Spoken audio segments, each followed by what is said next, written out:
అందరూ నన్ను హోమ్ తీసుకోమని ఒకటే కోరుకున్నా. నేను అన్నా హజార్ అంటే పడి చచ్చిపోయాను చిన్నప్పుడు. మీకు తెలుసు చిరంజీవి గారి సినిమా రుద్రవేణి సినిమా కూడా ఉంటుంది. అది అన్నా హజారే గారి ప్రేరణతో తీసింది.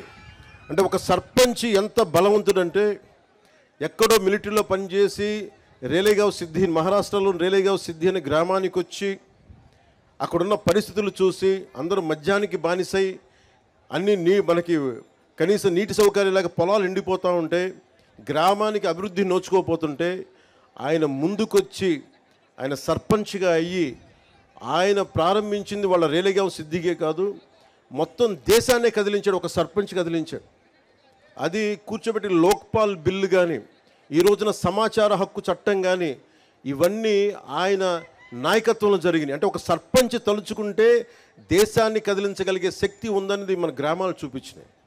అలాంటి 13,326 పంచాయతీలు కనుక బలపడితే, బలోపేతం అయితే, నిజంగా అభివృద్ధి దిశ వైపు వెళ్తే, మనందరం ఐక్యతగా ఉంటే ఆంధ్రప్రదేశ్కి ఎన్ని లక్షల కోట్లు వీళ్ళు అప్పు చేసిన అప్పులను తీర్చేయగలం. మనకు అంత శక్తి సమర్థత మనకుంది. నేను అందుకని మీకు ప్రత్యేకించి ఎందుకు వచ్చాను, నేను మైసూరావారిపల్లి కంటే నేను రైల్వే కోడూరు,